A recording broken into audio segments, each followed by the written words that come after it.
दोस्तों हम सभी इंसान या मनुष्य मात्र एक चेतना यानी कि कॉन्शियसनेस हैं। हम सभी इस धरती पर अपनी मर्जी से नहीं आए।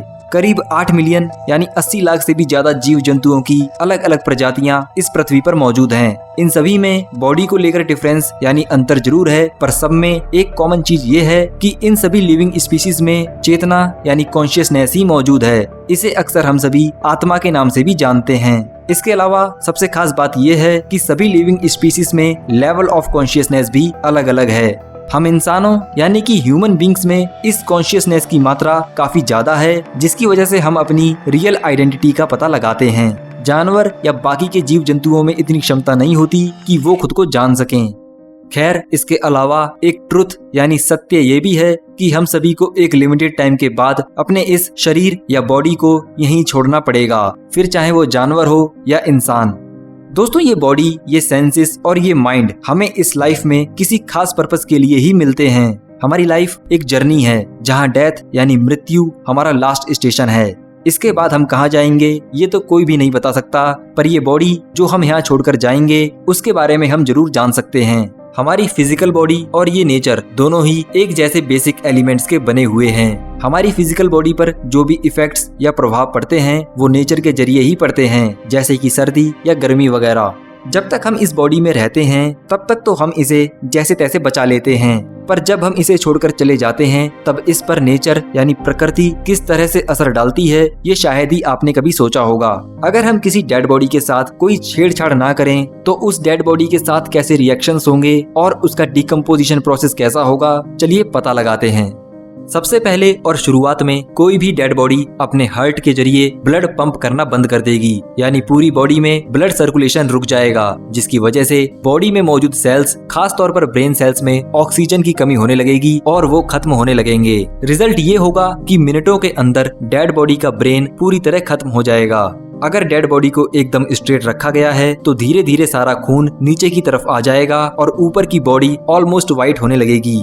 ब्रेन सेल्स के बाद बॉडी के अलग अलग सेल्स अलग अलग रेट पर खत्म होने लगेंगे। कुछ घंटों के बाद सभी सेल्स में ऑक्सीजन की कमी की वजह से उनमें मौजूद पानी बॉडी से बाहर निकल जाएगा। नॉर्मल कंडीशंस में स्किन सेल्स लगभग 24 घंटे बाद खत्म हो जाते हैं।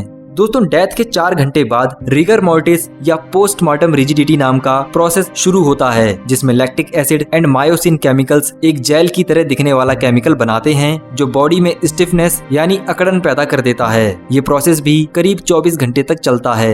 हमारी इंटेस्टाइन्स यानी कि आंतों में कई लाखों माइक्रो ऑर्गेनिजम्स मौजूद होते हैं जो मरने के बाद भी जिंदा रहते हैं। ये माइक्रोब्स अक्सर हमारे डाइजेशन प्रोसेस में मदद करते हैं। जब इन्हें सही न्यूट्रिएंट्स मिलना बंद हो जाते हैं तो ये इंटेस्टाइन में मौजूद डेड सेल्स को ब्रेक डाउन करना शुरू कर देते हैं। इस दौरान ये माइक्रोब्स ब्लड वेसल्स और टिश्यूज के जरिए लिवर और गॉल ब्लैडर में जाने लगते हैं।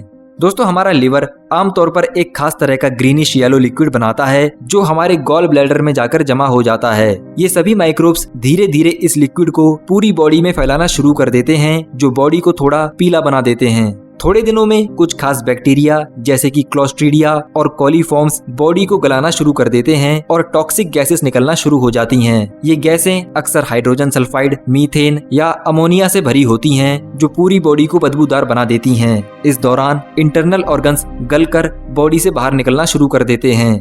इसके बाद दोस्तों कुछ महीनों के बाद ब्लड वेसल्स में बचा हुआ ब्लड भी बाहर निकल जाता है और उसमें मौजूद आयरन की वजह से पूरे शरीर का रंग काला पड़ने लगता है। कुछ सालों तक ये प्रोसेस धीरे धीरे चलता रहता है। अगर हम बॉडी को बाहर से आने वाले बैक्टीरिया से बचाकर रखें तो करीब 10 से 12 साल के बाद बॉडी में मौजूद बचा हुआ फैट भी खत्म होने लगता है। अगर दोस्तों बॉडी को किसी ड्राई यानी सूखी और ठंडी जगह पर रखा जाए तो ये पूरा बॉडी डिकम्पोजिशन प्रोसेस काफी स्लो हो जाता है और बॉडी को भी किसी मम्मी की तरह रखा जा सकता है। इसके बाद भी दोस्तों करीब 50 सालों तक टेंडन्स और लिगामेंट्स में मौजूद सेल्स जिंदा रहते हैं, पर धीरे धीरे ये सभी लगभग 80 सालों के बाद पूरी तरह से खत्म हो जाते हैं। इसके बाद भी डिकम्पोजिशन प्रोसेस चलता रहता है और बची हुई हड्डियां भी राख में बदल जाती हैं। खैर दोस्तों इस पूरे बॉडी डिकम्पोजिशन में लगने वाला टाइम इस बात पर भी डिपेंड करता है कि बॉडी के आसपास किस तरह की कंडीशंस मौजूद हैं। सो आज के इस वीडियो को यहीं खत्म करते हैं।